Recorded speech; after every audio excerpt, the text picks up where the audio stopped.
ఇక్కడ ఏమంటుండు, యుద్ధం విరమిస్తున్న ఇరాన్ తో ఈ వారాంతంలో శాంతి ఒప్పందం, 60 రోజుల సీజ్ ఫైర్ కు యూరోప్ లో సంతకాలు. హోర్ముజ్ ను ఇరాన్ 60 రోజులు తెరుస్తుంది. రెండో దఫలో ఇరాన్ యురేనియం పై చర్చిస్తాం. భారతీయులున్న నౌకలపై దాడి ఇరాన్ పని అంటూ ట్రంప్ చెప్తా ఉన్నాడు. డీల్ కుదరొచ్చు, మేము ఇంకా ఆమోదించలే. యురేనియం విషయంలో వెనక్కి తగ్గిన ట్రంప్, చమురు చల్లారే బుల్ చిందేసే.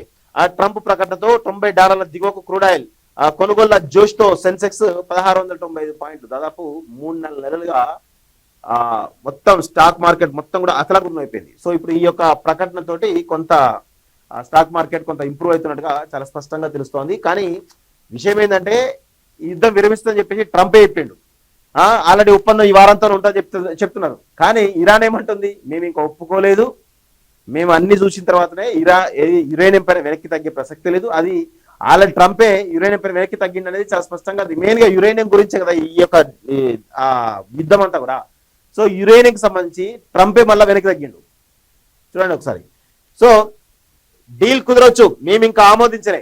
ఇరాన్ చాలా స్పష్టం, అంటే అమెరికా ఇజ్రాయెల్ పైన స్పష్టమైనటువంటి ఆధిపత్యం ఇరాన్ చెలాయిస్తా ఉంది. 100% ఇరానే పైచేయి సాధించింది. సో యుద్ధం విరమిస్తుందని చెప్పేసి ఎవరు ప్రకటించారు? మన ట్రంప్ ప్రకటించారు, కానీ ఇరాన్ ప్రకటించలే కదా.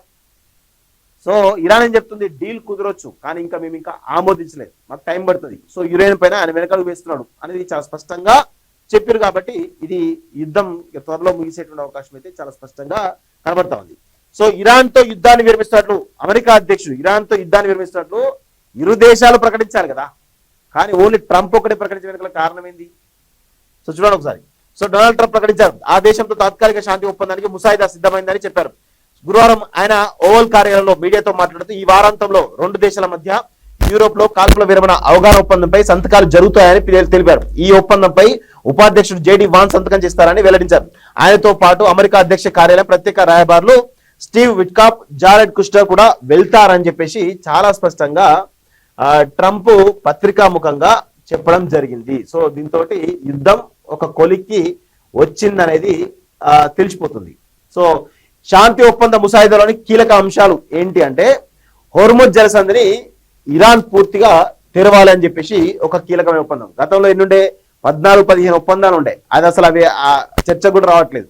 సో ఇప్పుడు ఏమంటారు, ఇరాన్ పై అమెరికా ఆంక్షలు ఎత్తివేయాలి, 60 రోజుల కాల్పుల విరమణ పాటించాలి, అణ్వాయుధాలు తయారు చేయబోమన్న హామీకి ఇరాన్ కట్టుబడాలి, పర్షియన్ గల్ఫ్ ముఖద్వారంలో అరేబియా సముద్రంలో తిష్టవేసినటువంటి అమెరికా నౌకాదళం వెనక్కి వెళ్ళాలి అంటూ ఈ 5 కీలకమైనటువంటి శాంతి ఒప్పందాలతోటి వారం రోజుల్లోగా మొత్తానికి ఈ శాంతి ఒప్పందం పైన సంతకాలు చేసేటువంటి అవకాశం చాలా స్పష్టంగా తెలుస్తా ఉంది.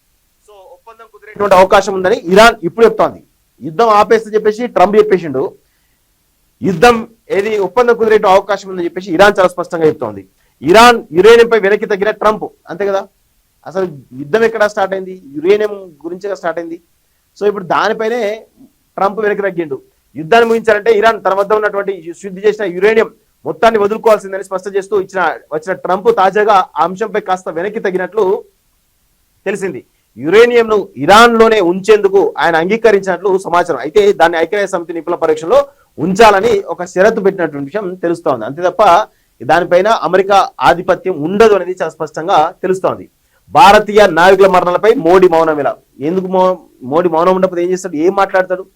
ఇరాన్, అమెరికా, ఇజ్రాయెల్ సంబంధించిన యుద్ధం సంబంధించిన విషయంలో కనీసం ఒక ప్రయత్నం చేద్దామనేటువంటి సోయి లేదు మా ప్రధాని మోడీకి. ఏమనంటేమో విశ్వ గురు అని చెప్పేసి మాట్లాడు. విశ్వగురు ఏం చేయాలి? ఇలాంటి వాటిని పరిష్కరించాలి.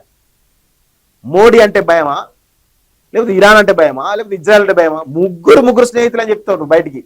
కానీ కనీసం యుద్ధాన్ని అర్థమైనటువంటి సోయి కూడా లేదు కదా మన ప్రధానికి. దానివల్ల మన దేశం ఎంత నష్టపోయింది?